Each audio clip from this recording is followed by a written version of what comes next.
नमस्कार। आप सुन रहे हैं द बॉलीवुड रेडियो और आज के इस पॉडकास्ट में बात रेखा की। साल 1978 में स्टार कास्ट को दिए एक सनसनीखेज interview Rekha a girl without a conscious में रेखा ने दावा किया था कि एक बार पूरा बच्चन परिवार मुकद्दर का सिकंदर का ट्रायल शो देखने आया था। मैं पूरे बच्चन परिवार को प्रोजेक्शन रूम से देख रही थी और जया बच्चन पहली पंक्ति में बैठी थी। अमिताभ और उनके माता पिता उनसे पीछे की कतार में बैठे थे। वो जया को उतना साफ नहीं देख पा रहे थे जितना कि मैं।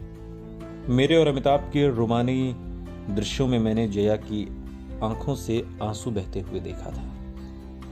ये माना जाता है कि मुकद्दर का सिकंदर के बाद जया ने अमिताभ पर रेखा के साथ काम करने से रोक लगा दी थी और यह भी आम चर्चा थी कि अमिताभ को उनकी पत्नी की तरफ से अल्टीमेटम भी मिल गया है। इस पर रेखा ने कहा था कि मुकद्दर का सिकंदर ट्रायल शो के एक हफ्ते बाद इंडस्ट्री में तकरीबन सभी लोग मुझे बता रहे थे कि अमिताभ ने अपने निर्माताओं से साफ कह दिया है कि वो मेरे साथ काम नहीं करने वाले। उनके सिवाय सभी ने मुझे बता दिया। उन्होंने इस विषय पर कोई बात नहीं की। जब मैंने उनसे सवाल पूछने की कोशिश की तो उन्होंने कहा कि मैं उस मुद्दे पर एक शब्द भी नहीं बोलूंगा, मुझसे इस बारे में मत पूछो। उसी इंटरव्यू में रेखा ने एक और चौंकाने वाला खुलासा किया था। उनका दावा था कि अमिताभ ने उन्हें 2 अंगूठियां तोहफे में दी हैं जो वो हमेशा पहनती थीं। जब अमिताभ ने उनके साथ काम करने से इनकार कर दिया तो उन्होंने वो अंगूठियां वापस कर दी और अपने रास्ते अलग करने की राह पर निकल पड़ी। रेखा कहती हैं कि मैं बहुत दुखी थी, करीब करीब टूट चुकी थी। उस समय मैं फिल्म खूबसूरत में काम कर रही थी और मैंने अपने दिलो दिमाग अपने रोल में लगा दिए। आप खुद देखेंगे कि फिल्म के आखिरी हिस्से में मैंने वो 2 अंगूठियां नहीं पहनी हैं। ये अंगूठियां मुझे उन्होंने दी थी। मैं उन्हें तब भी नहीं उतारती थी जब मैं सोती थी, पर उन दिनों जब हम दूर थे तो मैंने उन्हें ये अंगूठियां वापस भेज दी। रेखा ने दावा किया था कि उनके साथ काम न करने के अमिताभ के फैसले से उन्हें बुरी तरह ठेस पहुंची थी। इसके बावजूद अपने गुस्से का शिकार अमिताभ नहीं बल्कि उनकी पत्नी जया बनी। बड़ी नाटकीयता के साथ रेखा ने ऐलान किया कि उनका दर्द जया से कहीं ज्यादा बड़ा है। रेखा बोली, कुछ दिन पहले एक अवार्ड समारोह में मैंने कुछ पंक्तियां पढ़ी थीं।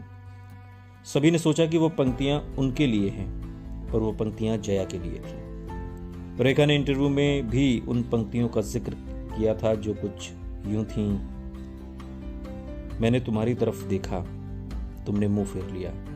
क्यों? तुम लग रहा है कि तुम बहुत बुरे हालात में हो, लेकिन क्या तुम देख नहीं सकते हो मेरी हालात तो और भी बदतर है।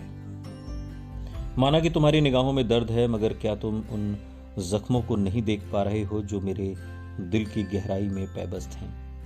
वो तुम्हारी चुभने वाली नजरों से कहीं ज्यादा गहरे घाव हैं।